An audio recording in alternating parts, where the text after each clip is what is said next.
Okay, last class में बेटा हमने पढ़ा था डेप्रिसिएशन। आज हम उसको ही आगे कंटिन्यू कर रहे हैं। उसमें एक कंसेप्ट बच रहा है हमारा, आज उसको कंप्लीट हम करेंगे। ठीक है Puja, good afternoon. Yes, good afternoon sir. आज आपकी पहली क्लास है। Yes sir. जो चल रहा है वो रनिंग टॉपिक है, समझ में आपको आ जाएगा, बट 100% नहीं। ठीक है, ओके। चलिए देखिए, डेप्रिसिएशन में क्या होता है। हमने डेप्रिसिएशन में ये बात की थी कि डेप्रिसिएशन में अकाउंट्स में और इनकम टैक्स में कैलकुलेशन बिल्कुल अलग होती है। ठीक है, कैसे होती है कैलकुलेशन ये हम पूरा पढ़ चुके हैं। एक लास्ट टॉपिक हमारा इसमें बच रहा था, चेंज इन ओनरशिप में।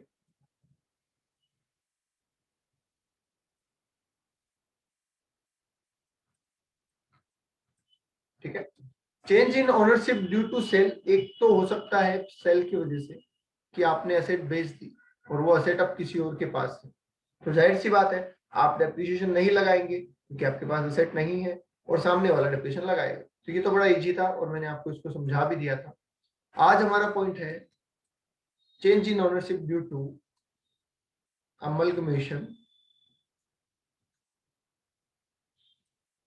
डीमर्जर और सक्सेशन। इसका मतलब क्या है ये सुनिए ध्यान से। पहले तो बताइए क्या आप इन तीन वर्ड्स का मतलब जानते हैं? अमलगमेशन, डीमर्जर, सक्सेशन, क्या आप इनका मतलब जानते हैं या कन्वर्जन लिख लो? क्या आप इन वर्ड से फैमिलियर है? देखिए, अमलगमेशन का मतलब होता है जब एक कंपनी किसी दूसरी कंपनी को टेक ओवर कर लेती है। ठीक है, जैसे वोडाफोन आइडिया। वोडाफोन आइडिया है, यस। डीमर्जर का मतलब होता है जब एक कंपनी के दो टुकड़े हो जाते हैं, तो जैसे हीरो होंडा पहले थी तो अब हीरो रह गया। ठीक है, वो कंपनी अलग हो गई। सक्सेशन का मतलब होता है कि किसी बिजनेस को सक्सीड कर लेना, मतलब पहले कोई प्रोप्राइटरशिप चलती थी आपके वहां, मतलब एक आदमी काम करता था, एक बड़ी कंपनी आई उसने उसका बिजनेस खरीद लिया। फॉर एग्जांपल कि मेरा कोचिंग इंस्टीट्यूट चलता है, ठीक है, अब मुझे कहीं पे और ब्रांच खोलनी, मान लीजिए मुझे कोटा में अपनी ब्रांच खोलनी। ठीक है, मैं कोटा गया, अब मैंने वहां देखा कि एक इंस्टीट्यूट ऑलरेडी रन कर रहा है और उसके पास ज्यादा बच्चे नहीं है, वो ज्यादा अच्छा नहीं चल रहा, तो मैंने उसको टेक ओवर कर लिया। मैंने कहा कि भाई आप अपना इंस्टीट्यूट, अपना सेटअप, अपनी सारी चीजें मुझे दे दो और उसके लिए मैं आपको पे करने को तैयार। That is called succession. ठीक है, कन्वर्जन का मतलब कंपनी इंडिविजुअल में आ जाए या कंपनी किस में आ जाए, प्रोप्राइटर पार्टनरशिप में आ जाए, तो उन सबको बोलते हैं कन्वर्जन। इन सभी केस में दो चीजें, दो एंटिटी एग्जिस्टेंस में होगी एट ए टाइम, दो कंपनी एग्जिस्टेंस में होगी। कैसे, सुनिए। ए लिमिटेड एक कंपनी चल रही है काफी टाइम से और बी लिमिटेड भी कंपनी चल रही है, राइट। अब ए लिमिटेड को बी लिमिटेड ने टेक ओवर कर लिया,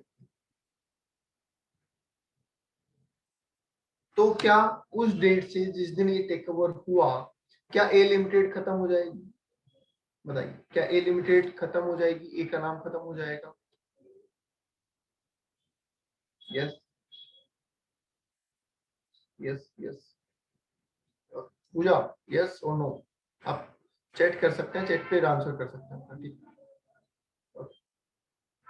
तो अब पोजीशन क्या बनेगी ये सुनो। ए के पास बहुत सारी एसेट रही होगी, जाहिर सी बात है, और वो सारी एसेट अब किसकी बन गई, बी की बन गई। पर क्या इसके लिए कोई सेल डीड साइन हुई है? क्या पूरा बिजनेस ही उसके नाम कर दिया गया है? क्या इंडिविजुअल एसेट बेची गई है या पूरा बिजनेस ही बेच दिया गया है? पूरा बिजनेस बेच दिया गया है। तो अगर एसेट बेचते तब तो इजी था, पर पूरा बिजनेस बेच दिया गया है, तो फिर हमें ये देखना पड़ेगा कि इस साल का डेप्रिसिएशन किसे मिलेगा।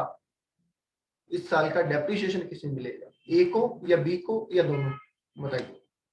अपन एक एग्जांपल ले लेते हैं कि इनके पास में ओपनिंग एसेट पड़ी थी, ओपनिंग डब्ल्यूडीबी पड़ी थी 10 लाख रुपए की। ठीक है, ये बात कब की है, 1 अप्रैल 2020 की। आज की डेट में 18 फरवरी 2021 को टेक ओवर हो गया, अमलगमेशन हो गया इनका। तो मेरा सवाल आपसे ये है कि प्रीवियस ईयर जो हमारा है 2020-21, इसका डेप्रिसिएशन किसको मिलेगा, ए को, बी को, या दोनों को, इस असेट के ऊपर, इस वाली असेट बताओ।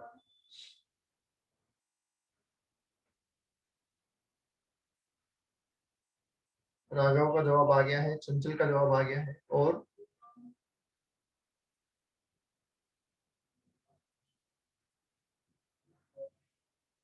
बोलो बोलो बाकी लोग।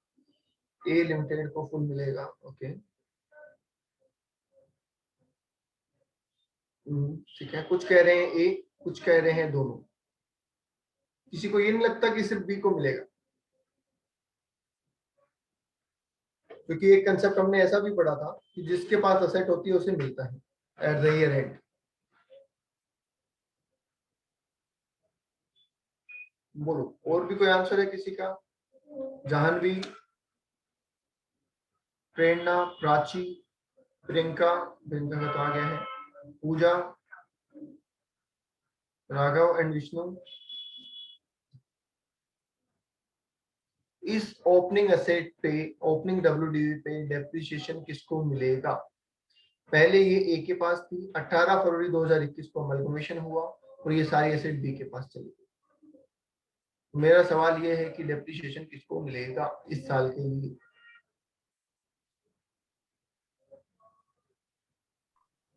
सर एक को। ए को बोल रहे हैं और कुछ बी को कह रहे हैं। चलिए, तो बेटा नोट कीजिए या समझिए, ये डेप्रिसिएशन मिलेगा दोनों, ठीक है। दोनों को मिलने का रीजन क्या है? यूज दोनों कितने की है, फर्स्ट थिंग। सेकंड थिंग कि ट्रांसफर असेट का नहीं हुआ है, इंडिविजुअल असेट ट्रांसफर नहीं हुई है, बेची नहीं है, ठीक है, ओनरशिप बेची है। तो इन दैट केस क्या मैं ये कह सकता हूं कि प्रीवियस ईयर में 2 ओनर रहे हैं इसके? तो दोनों को मिलेगा इन प्रपोर्शन। अब ये प्रपोर्शन क्या होगा? Of number of days use. दोनों ने जितने दिन यूज किया उस रेशियो में दोनों को डेप्रिसिएशन मिलेगा in proportion of number of days. बोलो, क्लियर है? प्रोविजन क्या बनाया है टैक्स वालों ने? टैक्स वालों ने कहा कि भैया दोनों को दे दो और in proportion of number of days दे दो, तो दे दो। पर कैसे दे दो, इसका देने का भी एक तरीका है। अगर आप सिर्फ इतना पढ़ के जाएंगे तो डेफिनेटली आप एग्जाम में गलती करेंगे। तो इसके लिए मैं आपको 2 स्टेप लिखा रहा हूं। सबसे पहले आपको डेप्रिसिएशन निकालना है, compute depreciation as if no amalgamation. इस तरीके से डेप्रिसिएशन निकालो कि कुछ हुआ ही नहीं है, कोई अमलगमेशन नहीं हुआ, कोई डिमर्जन नहीं हुआ, कुछ नहीं हुआ। आप तो ये समझ के डेप्रिसिएशन निकालो, और after that distribute such depreciation into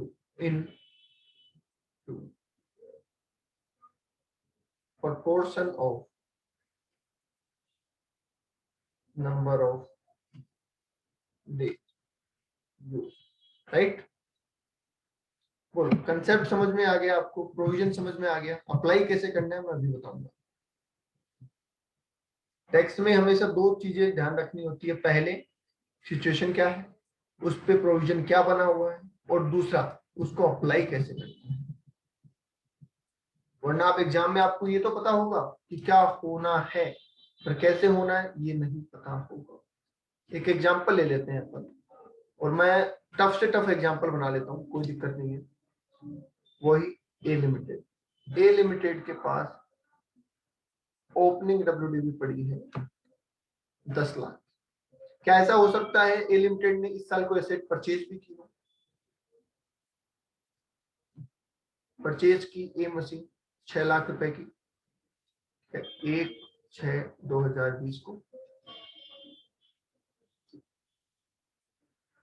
purchase की बी मशीन 3 लाख रुपए में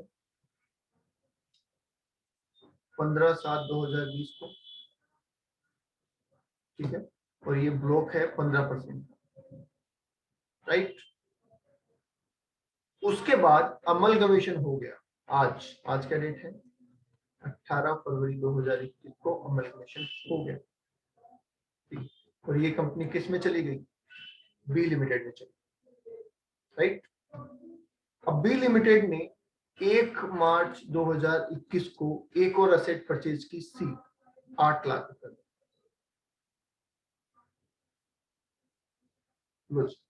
सब चीजें डाल दी मैंने, खूब सारी परचेज डाल दी, खूब सारा अरेंजमेंट डाल दिया, सब कुछ हमने कर दिया।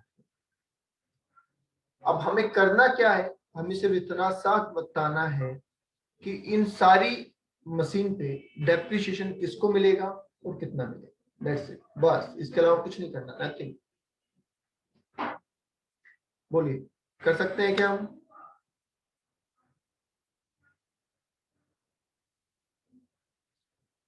बोलिए, क्या आराम से कर सकते हैं बेटा? कोई आइडिया लग रहा है आपको कैसे करना है? चलिए देखते हैं। सबसे पहले आपको फर्स्ट स्टेप ध्यान रखना है। फर्स्ट स्टेप क्या था? क्या हमें डेप्रिसिएशन कैलकुलेट करना है इस तरीके से जैसे कुछ हुआ ही नहीं है? क्या सबसे पहले हमें डेप्रिसिएशन कैलकुलेट करना है इस तरीके से जैसे कि कुछ हुआ ही नहीं है? यस, चलो कर लेते हैं।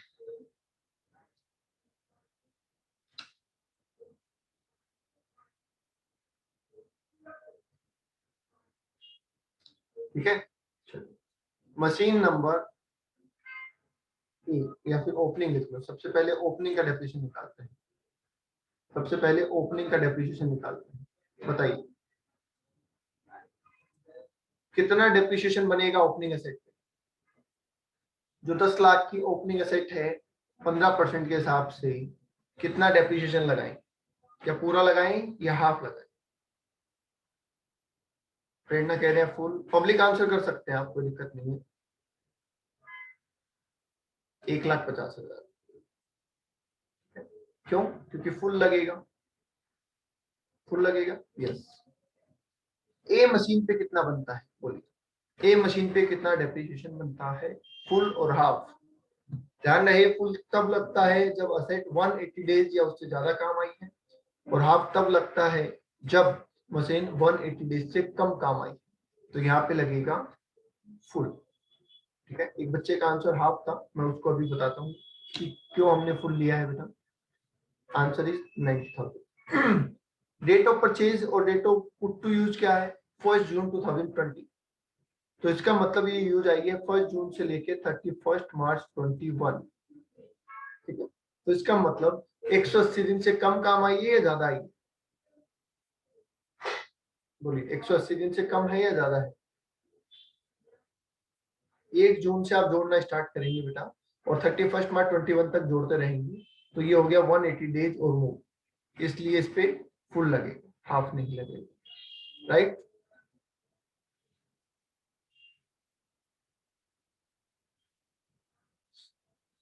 ठीक है, चलो हाफ का भी मैं एक एग्जांपल करवा देता हूँ। इसकी डेट चेंज कर देता हूँ, 15/12/2020 कर देता हूँ। ठीक है, हाँ जी पूजा, क्लियर है बेटा? ओके, बी पे बताइए फुल और हाफ। 3 लाख की एसेट है, 15/12/2020 को परचेज है।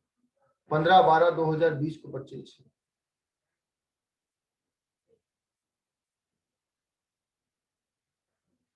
हाफ बिल्कुल ठीक है। कितना हो रहा है हाफ? 22,500, राइट। ठीक है, सी का भी बता दीजिए। सी का डेप्रिसिएशन भी बता दीजिए, फुल और हाफ। बिल्कुल हाफ लगेगा। हाफ कितना बनता है? 60,000।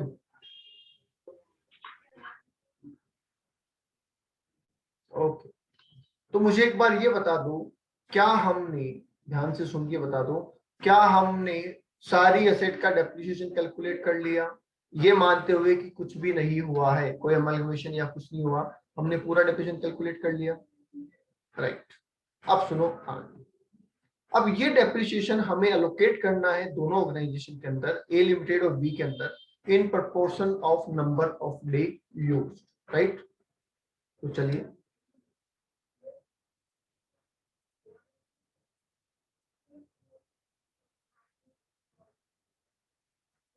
यहाँ पे आप नंबर ऑफ डेज लिखवा दीजिए, कौन से असेट को किसने कितना काम में लिया। ओपनिंग असेट बताइए, क्या ओपनिंग असेट 365 दिन यूज आएगी टोटल? क्या ओपनिंग असेट को हम 365 डेज यूज मानते हैं? यस, क्योंकि ओपनिंग में कोई कैलकुलेशन करने की जरूरत नहीं है, वो तो ऑटोमेटिक रहता है। उसमें से ए लिमिटेड ने कितने दिन यूज किया होगा? उसमें से ए लिमिटेड ने कितने दिन यूज किया है?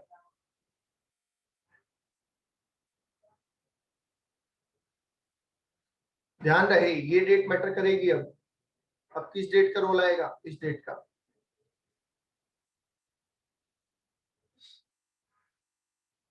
ए लिमिटेड ने कितने दिन यूज किया ओपनिंग वाली एसेट को? 3 to 3।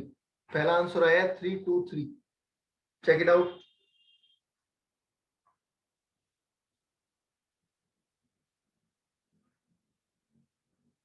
Three two four. ध्यान रहे 17 फरवरी तक आएगा, ये ध्यान रखना।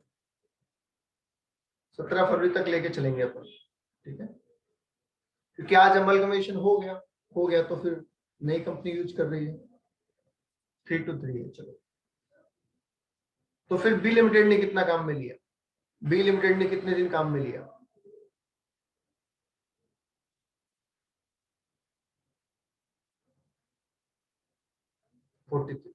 राइट। एक मशीन की बात कर लीजिए, 42 होगा बेटा, 365। लीप ईयर थोड़ी ना, लीप ईयर नहीं है ना। नेक्स्ट, ए जो असेट है उसको कितने दिन काम में लिया ए लिमिटेड ने? ए असेट को ए लिमिटेड ने कितने दिन काम में लिया है?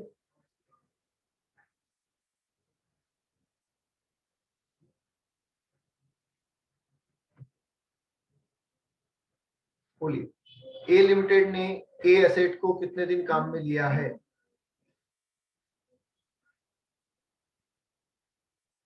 262 बता रहे हैं। कहां से लेंगे? 1 जून से लेंगे 17 फरवरी तक, क्योंकि 1 जून से पहले तो थी नहीं ना असेट। तो 1 जून से लेंगे 17 फरवरी तक।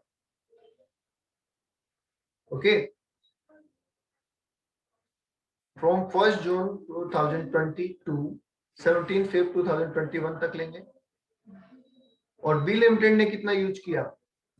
वो तो 42 ही रहेगा। और टोटल कितने दिन काम आया? 304। बोलो बेटा, इज दैट क्लियर?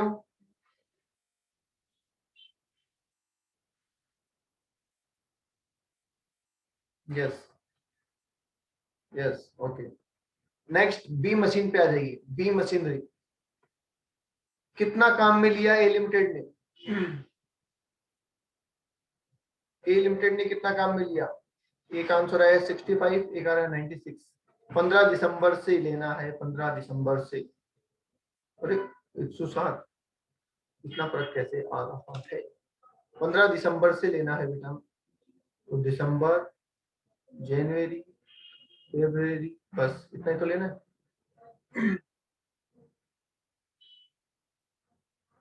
फेब में 17 डेज, जनवरी में 31 डेज। ठीक है, बहुत सारे आंसर डिफर हो रहे हैं इसलिए मैं करवा रहा हूँ। मेरे पास आंसर है 64, 65, 70 समथिंग, 96, 103, ऐसा कुछ आंसर है, इसलिए मैं करवा रहा हूँ। दिसंबर में कितने दिन होंगे? क्या 17 होंगे? दिसंबर में 17 डेज हो गए 15 तारीख को जोड़ के। यस, 31 जनवरी एंड 17 फरवरी जोड़ लो, कितना होता है? तो कहाँ गड़बड़ की है आपने? छोटी सी हो सकता है आपने 15 तारीख को इंक्लूड नहीं किया होगा, ऐसी गड़बड़ हुई होगी, बट वो लेना होता है। ठीक है, ये हमें ध्यान रखना है, क्योंकि 15 को आ गई ना मशीन हमारे पास, तो हमने काम में ले ली। ओके, देन ये आप बता रहे हैं 65। यस, ये हो जाएगा 42। टोटल कितने दिन काम आई? 107। लास्ट सी मशीन, क्या ए लिमिटेड ने यूज किया है सी को? नहीं। और बी लिमिटेड ने कितने दिन किया है? 31, राइट। और टोटल कितनी आई है? 31। बस हो गया काम, अब तो कुछ बचा ही नहीं है। अब आपको क्या करना है? सिंपली ए लिमिटेड और बी लिमिटेड बांट दो। कैसे? कि 150 लग रहा है टोटल कितने पे? 365 पे। तो इसको कितना मिलेगा? 323। और यहाँ पे लिख देंगे 150 लग रहा है 365 पे, तो इसको कितना मिलेगा? 42, राइट।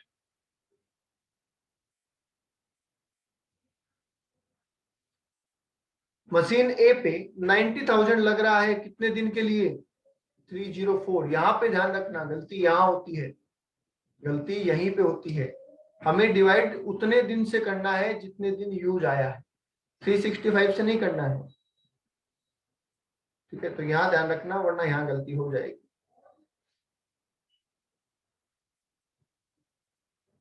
ओके।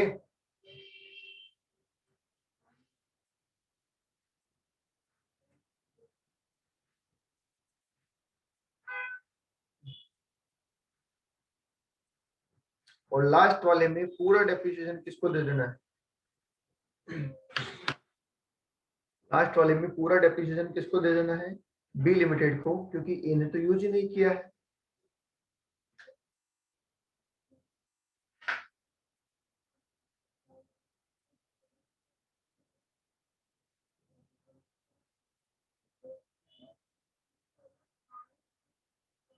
बोलो बेटा, यहां तक कोई डाउट किसी को?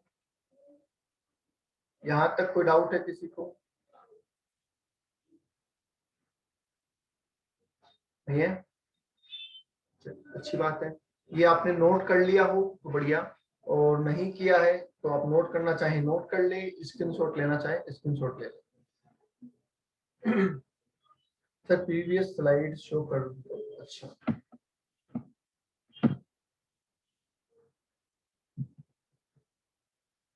ये वाली लो।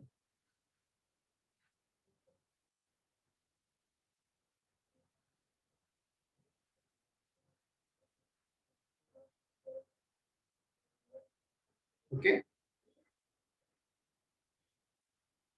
चलो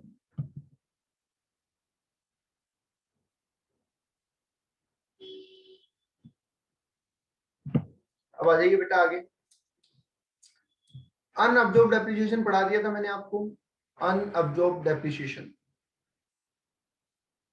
अनअब्जॉर्ब डेप्रिसिएशन का कंसेप्ट पढ़ा दिया था मैंने आपको, सभी को याद है? ओके, तो हमारा डेप्रिसिएशन कंसेप्ट ओवर हो चुका है। डेप्रिसिएशन का कंसेप्ट हमारा क्या हो चुका है?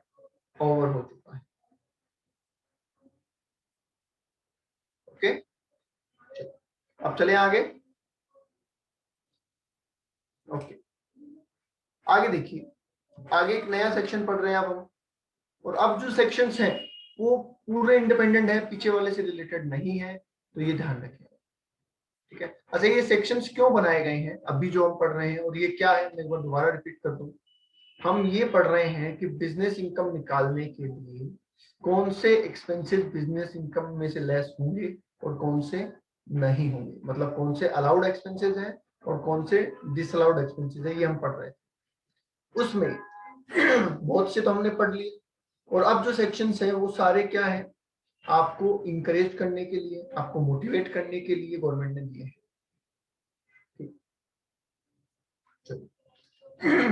नेक्स्ट सेक्शन हम पढ़ रहे हैं 33 ए बी। नेक्स्ट सेक्शन क्या है? 33 ए बी। ठीक है, किस चीज का सेक्शन है? ये है टी, कॉफी और रबर, बिजनेस से रिलेटेड। और मोस्ट इंपोर्टेंट है, एग्जाम में इसका क्वेश्चन आता है क्योंकि ये एग्रीकल्चर इनकम से भी रिलेटेड है। ठीक है, तो ये बड़ा ही इंपॉर्टेंट सेक्शन हो जाता है हमारे लिए। क्या है इस सेक्शन में, ये सुनिए। मुझे एक बात बताओ, क्या ऐसा होता है कि आजकल जो किसान लोग हैं ठीक है, जो लोग खेती करते हैं वो वहां से पैसा कमा रहे हैं और वहां से पैसा कमा के उसको किसी और बिजनेस में लगा रहे हैं। मतलब वो खेती करना छोड़ रहे हैं और बाकी बिजनेस के अंदर आ रहे हैं। बोलिए कैसा हो रहा है? आपने देखा होगा बहुत से लोगों ने अपना खेत बेच दिया, बेच के फिर दुकान कर ली, है ना, या फिर एग्रीकल्चर से पैसा कमा के उसका कुछ और कर लिया, ऐसा कर रहे हैं। अब मुझे बताओ, अगर सभी ऐसा करने लग गए तो फिर बाद में एग्रीकल्चर कौन करेगा? अगर सभी लोग ऐसा करने लग गए तो एग्रीकल्चर कौन करेगा? समझ रहे हैं? तो उन लोगों को इंकरेज करने के लिए कुछ इंसेंटिव बोल दो या कुछ मोटिवेशन बोल दो, वो यहाँ दिए गए हैं। क्या बोला, सुनो ध्यान से। बोला कि अगर आप टी, कॉफी या रबर बिजनेस में लग रहे हैं तो आप उस बिजनेस का पैसा उसी बिजनेस में दोबारा इन्वेस्ट कीजिए, आप उसको कहीं और मत लगाइए। हमने कहा साहब ऐसा क्यों, हम तो करेंगे, हम तो दूसरी जगह करेंगे। तो उन्होंने कहा कि नहीं, आप ऐसा मत करो, इसके लिए हम आपको टैक्स बेनिफिट देते हैं। टैक्स बेनिफिट का मतलब हम आपको टैक्स में फायदा दे देंगे, आपसे कम टैक्स लेंगे अगर आप हमारी बात मानेंगे तो। जैसे घर वाले आपसे अपनी बात मनवाने के लिए कुछ इंसेंटिव देते हैं ना आपको, इंटर में रैंक आ गई तो आपको ये दे देंगे, तो इंटर में पास हो गया तो तेरे को लैपटॉप दिला देंगे। देते हैं कैसे इंसेंटिव? बोलो, मिलते नहीं मिलते? सीएम में बन गया तो शादी करवा देंगे।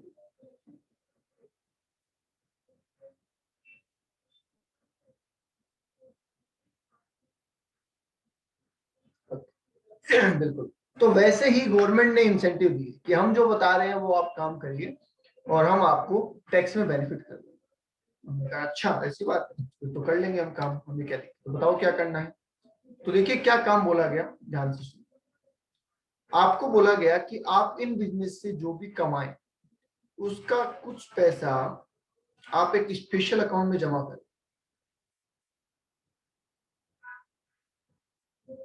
और उस स्पेशल अकाउंट का नाम क्या रखा गया? T development account. अगर आप कॉफी का बिजनेस कर रहे हैं तो कॉफी डेवलपमेंट अकाउंट, और रबर कर रहे हैं तो रबर डेवलपमेंट अकाउंट, इस तरीके से हो जाएगा। और ये अकाउंट खुलवाना कहाँ है आपको? या तो ये अकाउंट खुलवाना है आपको नाबार्ड में। नाबार्ड का नाम सुना है सबने?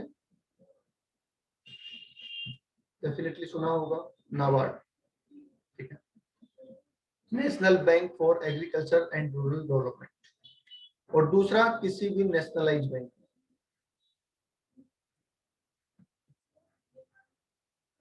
तो इन दोनों में से कहीं पे भी आप एक स्पेशल अकाउंट ओपन करवा लो जिसका नाम क्या रहेगा? T development account, rubber development या कॉफी डेवलपमेंट, राइट। और इस अकाउंट में आपको पैसा डिपॉजिट करना है, अपने प्रॉफिट में से कुछ पैसा आपको इसमें डिपॉजिट करना है। जितना पैसा आप इस अकाउंट में डिपॉजिट करेंगे हम उसे आपका एक्सपेंसेस मान लेंगे, हम उसे आपका एक्सपेंसेस मान लेंगे। तो मुझे बताओ, अगर उसको एक्सपेंसेस मान लिया तो क्या हमें फायदा है क्या? गवर्नमेंट कहती है कि जितना पैसा आप इस अकाउंट में डिपॉजिट करोगे हम उसे आपका एक्सपेंसेस मान लेंगे। तो एक्सपेंसेस मान लिया तो क्या फायदा है? यस फायदा है। कैसे? जैसे ही आप उसको एक्सपेंसेस मानेंगे आप बोलेंगे प्रॉफिट कम होगा मेरा, as per income tax profit कम हो जाएगा ना आपको। यस, तो उसको खर्चा माना, प्रॉफिट कम हो गया, प्रॉफिट कम हो गया तो टैक्स भी कम हो गया। ओके चंचल, एक्सपेंसेस से टैक्स सेव कैसे होता है? एक्सपेंसेस से प्रॉफिट कम होता है और प्रॉफिट कम होने से टैक्स कम होता है। ओके तो कहा कि भैया इसमें डिपॉजिट कर दो, हम आपको उसका खर्चा मान लेंगे, पैसा भी आपके पास रह गया और आपको छूट भी मिल गई, आपको टैक्स भी नहीं देना।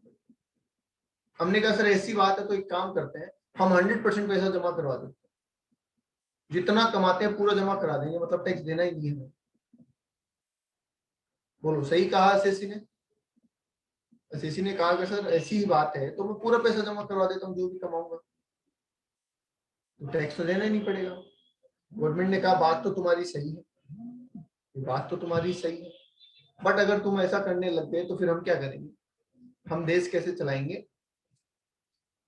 अगर तुम पूरे ही पैसे पे टैक्स नहीं दोगे तो हम देश कैसे चलाएंगे? तो इसलिए लिखा 40% ऑफ प्रॉफिट,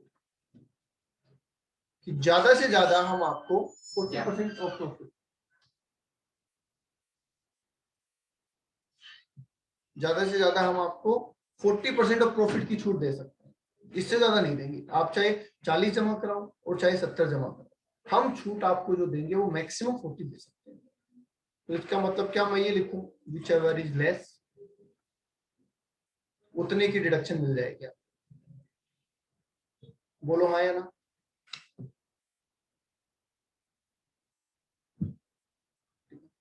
बोलो बेटा, यस और नो।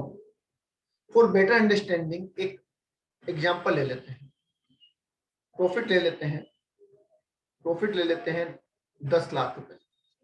ठीक है, मान लीजिए प्रेरणा ने ये बिजनेस किया और प्रेरणा ने 10 लाख रुपए कमाए, और प्रेरणा ने इस अकाउंट में 1 लाख रुपए डिपॉजिट करवा दिए। तो बताइए उनका खर्चा कितना माना जाएगा, कितना एक्सपेंसेस माना जाएगा?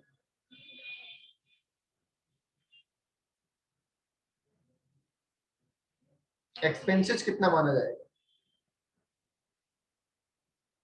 1 लाख रुपए, बिल्कुल ठीक है, 1 लाख ही तो माना जाएगा। आपने जितना पैसा डिपॉजिट करवाया है that will be treated as your expenses. और जब 1 लाख का खर्चा मान लिया तो प्रॉफिट कितना हो गया? 9 लाख। तो जो टैक्स आपको 10 लाख पे देना पड़ रहा था, चंचल 4 लाख कहां से आ गया बेटा? जो टैक्स आपको 10 लाख पे देना पड़ रहा था, क्या अब वो आपको 9 लाख पे देना पड़ेगा? ये वाला बेनिफिट आपको मिल रहा है, राइट? ठीक है। अच्छा, मैक्सिमम लिमिट कितनी थी? 40%। इसका मतलब क्या 4 लाख तक कम करके तो चलता? मैक्सिमम लिमिट का मतलब है 4 लाख कि वहां तक आप दे सकते थे। ठीक है, चलो उसको समझने के लिए एक और एग्जांपल ले लेता हूँ, अलग इंच से लिख रहा हूँ। मान लीजिए प्रेरणा इसमें 6 लाख रुपए डिपॉजिट करवा, तो उसका खर्चा कितना माना जाता? अगर प्रेरणा 6 लाख रुपए डिपॉजिट करवा देती तो एक्सपेंसेस कितना माना जाता? 4 लाख, बिल्कुल, क्योंकि मैक्सिमम 4 लाख ही ले सकती है ना प्रॉफिट का 40%। तो 4 लाख और 6 lakh which ever is less, खर्चा कितना माना जाएगा बेटा? 4 लाख। तो अब उनको टैक्स कितने पे देना है? 6 लाख पे देना है। दैट मीन्स हमारा एक्सपेंसेस कितना होगा? एक्चुअल अमाउंट डिपॉजिटेड और 40% of profit which ever is less.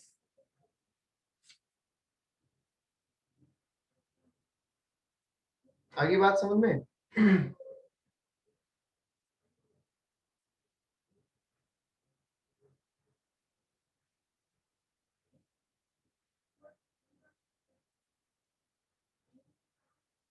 Okay बेटा, ये जो विच एवर इज लेस का कंसेप्ट है, क्या इसमें कोई समस्या है किसी को? बहुत जगह काम आता है टैक्स में, which ever is less, which ever is less.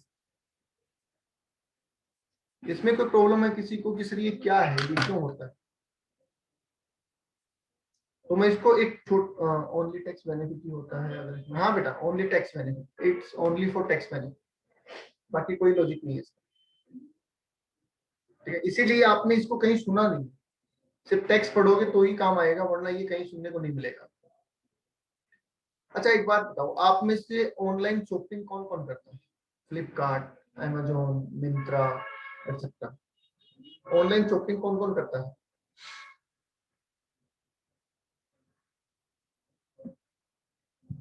Almost सभी करते हैं। क्या ऑनलाइन शॉपिंग पे बैंक डिस्काउंट भी आता है क्या? बैंक डिस्काउंट आता है क्या, जैसे एसबीआई के कार्ड पे 10% है या एक्सिस पे, ऐसा आता है? ओके। अच्छा, उस स्कीम के टर्म्स एंड कंडीशन पढ़ी है क्या कभी किसी ने?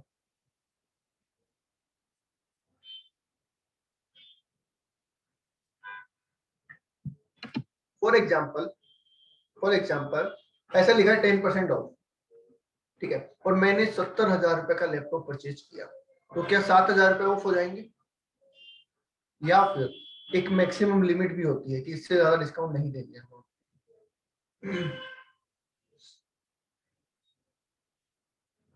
होती है ना लिमिट, बिल्कुल होती है। मतलब आपको ऐसा बोलते हैं कि साहब 10% ऑफ देंगे हम, ठीक है, पर मैक्सिमम ऑफ 2500 रुपए का देंगे, ऐसे ही बोलते हैं। तो अब मैंने अगर 20,000 रुपए का सामान खरीदा तो क्या मुझे 2,000 का डिस्काउंट मिल जाएगा अकॉर्डिंग टू दिस?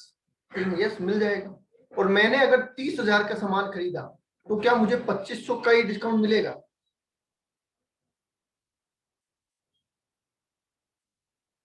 यस, क्योंकि मैक्सिमम लिमिट कितनी है, 2500 रुपए।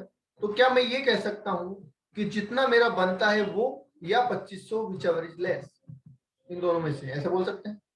10% और 2500 विच एवर इज लेस, ऐसा बोल सकते हैं। बात तो वही है ना। 2,000 बना, 2500 की लिमिट थी, 2,000 दे दिया। 3,000 बना, 2500 की लिमिट थी, 2500 दे दिया। तो विच एवर इज लेस हो गया ना। समझ गए बेटा? इस तरीके से चलता है ये विच एवर इज लेस का कंसेप्ट, राइट? ओके। तो मैं नीचे लिख देता हूं कि हमारे लिए टैक्सेबिलिटी क्या है। क्या मैं ये कहूं कि टोटल प्रॉफिट जो मुझे हुआ उसमें से जितना डिडक्शन मैंने यहां ले लिया वो कम कर दो, तो मेरा बैलेंस प्रॉफिट आ जाएगा। बोलो, यहां तक बात क्लियर है?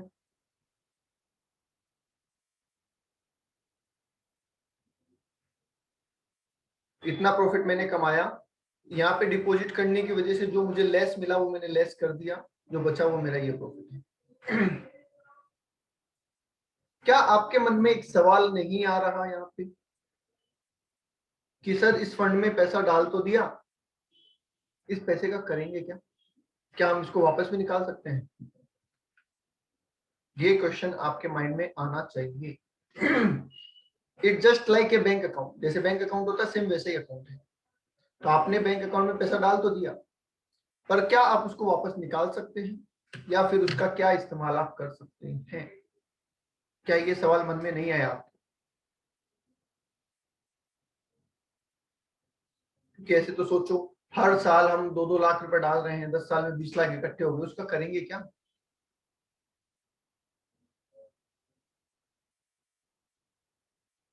बोलो बेटा, आया या नहीं आया?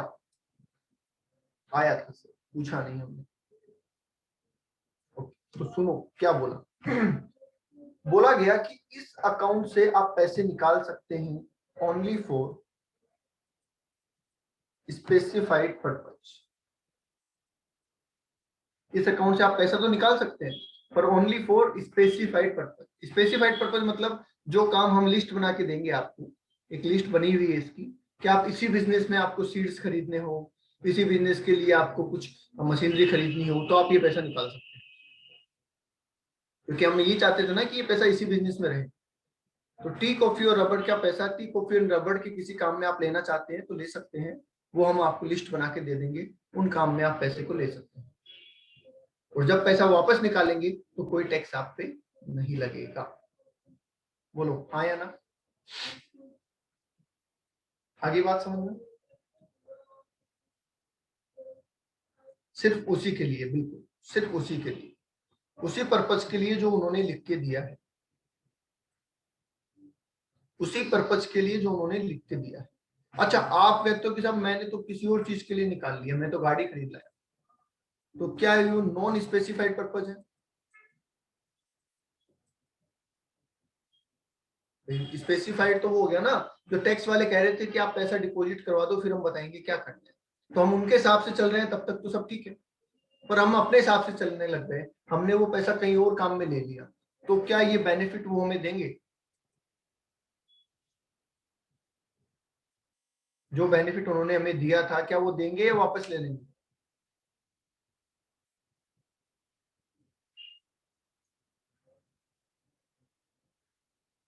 वापस ले लेंगे। तो वो क्या कर देंगे उसको, टैक्सेबल। तो उसको क्या कर देंगे, टैक्सेबल कर देंगे। क्योंकि हमारे इंडिया में क्या है बेटा, एक आदमी होता है ना होशियार, होशियार आदमी सुना है, होशियार सुना है कि ये आदमी बड़ा ही होशियार है, ठीक है। और एक होता है डेढ़ शाना, डेढ़ शाना भी सुना है क्या?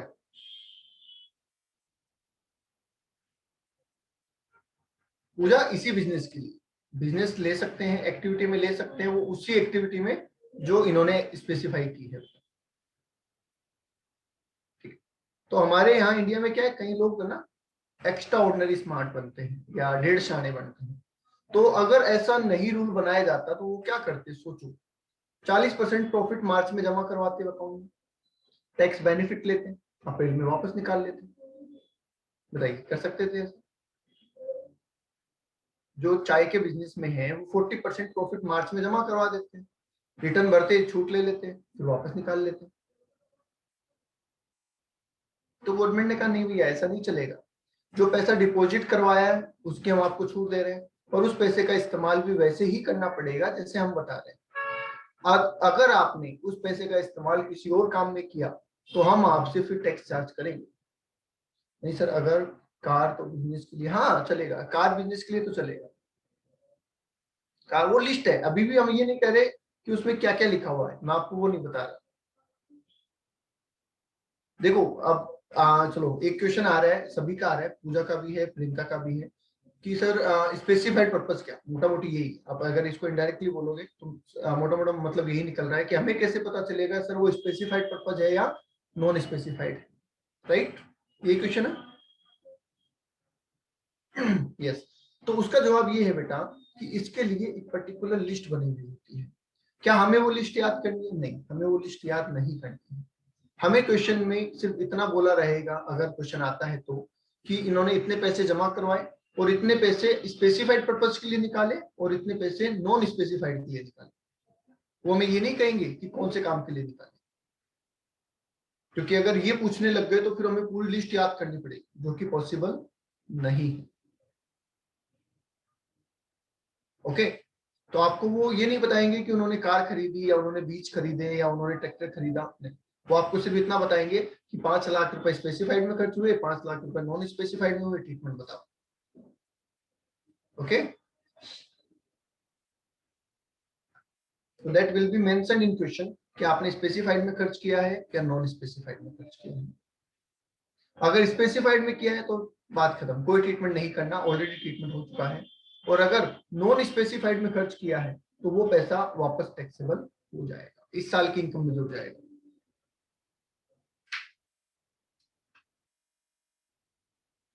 ओके।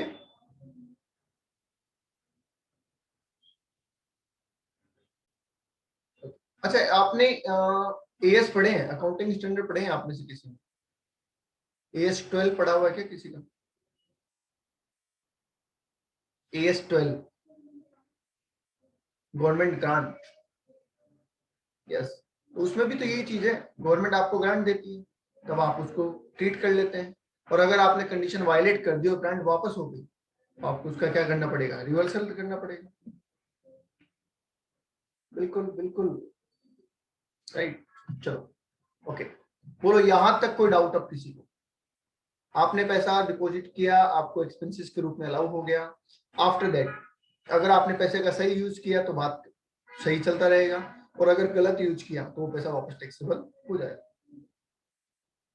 पूजा एंड प्रियंका, आपके 2 डाउट थे वो क्लियर हो गए क्या? एक बार बता दो।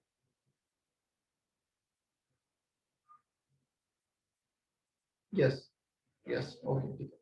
दूसरी बात, अब मैं कहता हूं कि सर मेरी तो मजबूरी होगी और मुझे तो ये पैसा निकालना ही पड़ेगा, तो क्या आप मुझसे मजबूरी में भी टैक्स लोगे? ठीक है, गवर्नमेंट कहती है कैसी मजबूरी भाई, क्या हो गया? एसएससी कहता है सर डेथ हो गई। किसकी डेथ हो गई? जो बिजनेस चलाता था उसकी डेथ हो गई, अब उसकी फैमिली को पैसा चाहिए तो वो तो निकालेगा, जाहिर सी बात। तो क्या उससे गवर्नमेंट को टैक्स लेना चाहिए?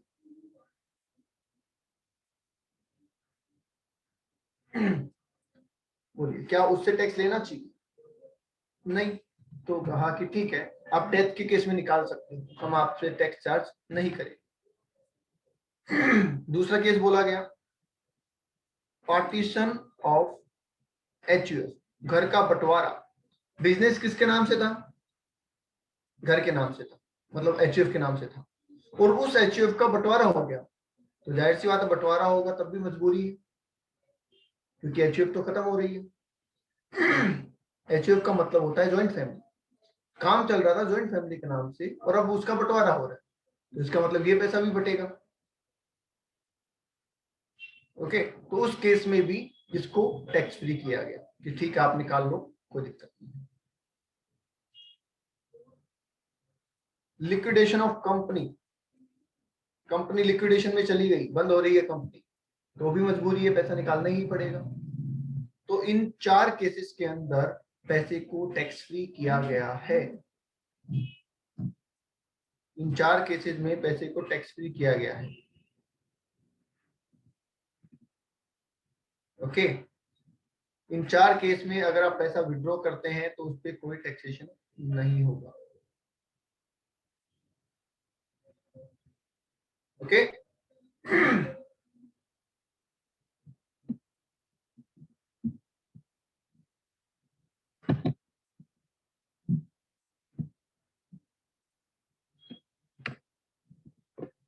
बोलो बेटा, क्लियर है फाइनली?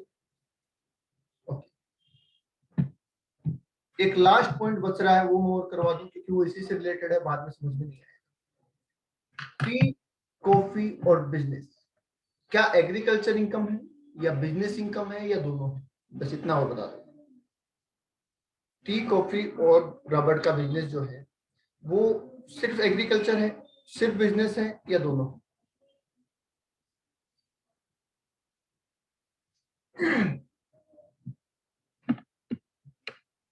सभी का आंसर आ रहा है दोनों दोनों दोनों दोनों। थोड़ा सा बेटा इसको मैं आपका करेक्ट करना चाहूंगा, ध्यान से सुनना। पहला मैं लिख रहा हूं ग्रोइंग ऑफ टी, सिर्फ चाय उगाता हूं मैं, प्रोसेस नहीं करता, चाय उगा के उसकी पत्तियां बेच देता हूं।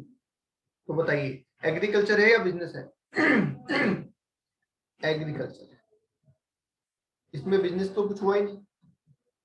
चाय उगाता हूं और उगाते पत्तियां बेच देता हूं। दूसरा, मैं लीव खरीदता हूं किसी से, लीव परचेज करता हूं और उससे चाय बनाता हूं और बेचता हूं। बताइए, टी मैन्युफैक्चर करता हूं, तो ये क्या है? Purely business. ठीक है, और मैं टी को ग्रो करके प्रोसेस करके बेचता हूं, तो ये क्या है? दोनों।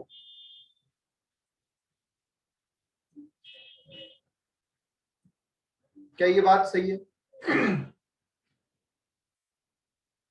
अगर सिर्फ उगा के बेच रहा हूं एग्रीकल्चर, खरीद के प्रोसेस कर रहा हूं बिजनेस, उगा भी रहा हूं और प्रोसेस भी कर रहा हूं तो दोनों, क्या ये कहना ठीक होगा?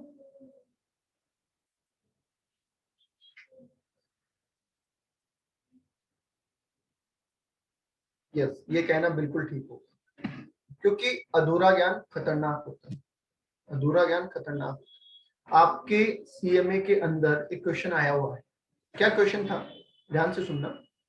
क्वेश्चन ये था कि manufacturing of T, manufacturing of T agriculture income है या बिजनेस इनकम है? ये क्वेश्चन था। तो बताइए आप क्या बोले? मैन्युफैक्चरिंग ऑफ टी एग्रीकल्चर है या बिजनेस है, ऐसा पूछा हुआ था। अब चाय का नाम सुनते ही बच्चे क्या जवाब कर देते हैं? सब एग्रीकल्चर है, एग्रीकल्चर है। नहीं, वो किस में आया? मैन्युफैक्चरिंग बिजनेस में आया, क्योंकि आप उगा नहीं रहे, आप उसको प्रोसेस कर रहे हैं। राइट? तो ये बात आपको जाननी जरूरी। अब सवाल ये है, हम यहाँ पे कौन सा पढ़ रहे हैं इस पॉइंट के अंदर? हम बोथ वाला पढ़ रहे हैं। हम यहाँ पे किसकी स्टडी कर रहे हैं? बोथ की स्टडी कर रहे हैं। और जब हम बोथ वाले की स्टडी कर रहे हैं तो मुझे बताओ, क्या हमने जो ये प्रॉफिट कमाया है, बैलेंस प्रॉफिट, इसमें दोनों चीजें हैं, एग्रीकल्चर भी है और नॉन एग्रीकल्चर भी है? हाँ, तो कितना एग्रीकल्चर और कितना नॉन एग्रीकल्चर, क्या बता सकते हैं आप? इस वाले प्रॉफिट में कितना एग्रीकल्चर और कितना नॉन एग्रीकल्चर है, ये बता सकते हैं क्या? क्योंकि हमें अलग तो करना पड़ेगा। नहीं, हम नहीं बता सकते। ठीक है, राघव कैसे बताओगे? राघव कह रहे सर मैं बता सकता हूँ। पूछते हैं राघव को, कैसे बताओगे बेटा?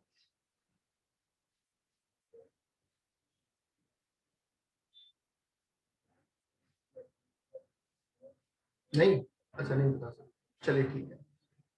तो इसके लिए क्या किया गया बेटा, इसके लिए एक फिक्स परसेंटेज सेट किया गया एग्रीकल्चर और नॉन एग्रीकल्चर के, कि अगर आप चाय के बिजनेस में हैं, चाय उगा के प्रोसेस करके बेच रहे हैं, तो इस प्रॉफिट का 60% क्या माना जाएगा आपका एग्रीकल्चर, और 40% क्या माना जाएगा business income. Okay. Rubber business कर रहे हैं आप, तो 65% क्या माना जाएगा, रबर बिजनेस का मतलब मेरा उगाने और प्रोसेस करने से है। 65 एग्रीकल्चर और 35 क्या है नॉन एग्रीकल्चर। कॉफी, कॉफी में दो चीजें होती हैं, एक होता है ग्रोइंग, क्योर्ड और सोल्ड। आपने कॉफी उगाई, साफ की और बेच दी, तो एग्रीकल्चर ज्यादा रहेगा, बिजनेस कम रहेगा। बोलो यहां तक क्लियर है? ये परसेंटेज फिक्स है, आपको याद रखने होंगे, एग्जाम में पूछे जाएंगे।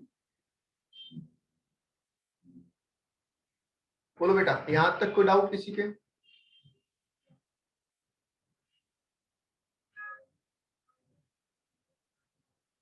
ठीक है।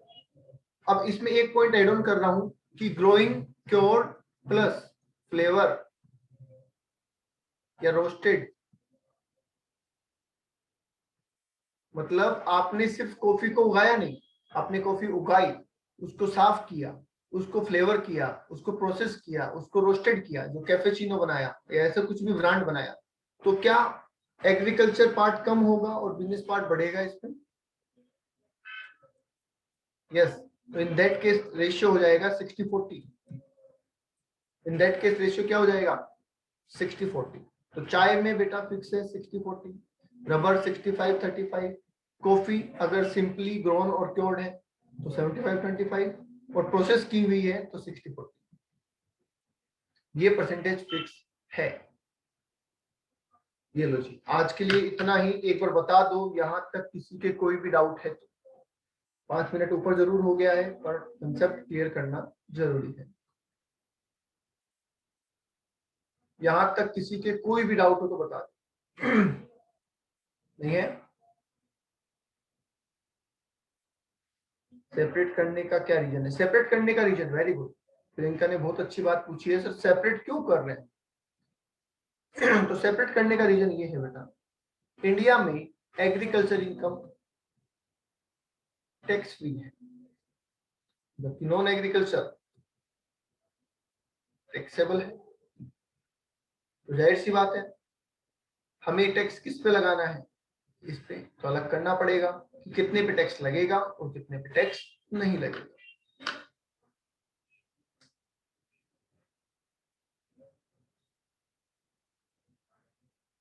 बोलो आई बात समझ में? सर मींस प्रॉफिट को जो एग्रीकल्चर पार्ट है वो टैक्स फ्री, यस डेफिनेटली, जो एग्रीकल्चर पार्ट है उतना टैक्स फ्री है, उसमें भी एक्सपेंसेस टैक्स फ्री होंगे। हाँ भाई, पहले हमने एक्सपेंसेस लेस कर दिए। एक्चुअली क्या होता है कि पहले आपको प्रॉफिट कैलकुलेट करना है, और प्रॉफिट कैलकुलेट करने के लिए सारे खर्चे आप ऑलरेडी कम कर ही दोगे।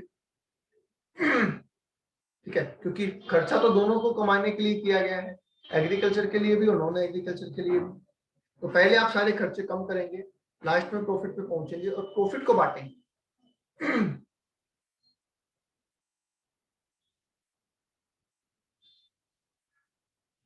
ओके, और बोलिए। अच्छा लगता है आप क्वेश्चंस पूछते हैं तो बहुत अच्छा लगता है मेरे को, क्योंकि क्वेश्चन आप तभी पूछते हैं। सर डिडक्शन, डिडक्शन भी पहले में दे दी ना हमने, डिडक्शन हम ऑलरेडी दे चुके हैं, डिडक्शन भी एक तरीके का खर्चा है, तो हम ऑलरेडी दे चुके हैं फ्रेंड।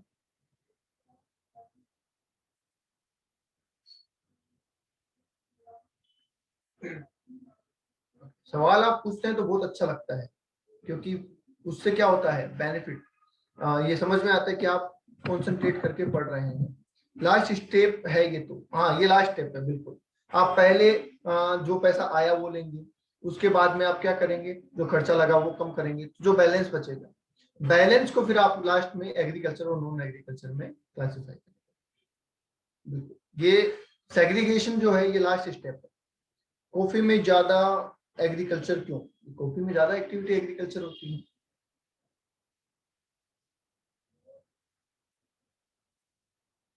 डिडक्ट कब करते हैं? जब टैक्स कैलकुलेट कर रहे होते हैं तब करते हैं डिडक्ट। अकाउंट्स में आप ये चीजें नहीं पढ़ेंगे क्योंकि अकाउंट्स के रूल नहीं है, अकाउंट्स में ऐसा होता भी नहीं है। ये तभी होगा जब टैक्स चलो मैं एक काम करता हूँ, एक सेकंड रुको आप, अभी क्लास नहीं है ना आगे आपकी कोई?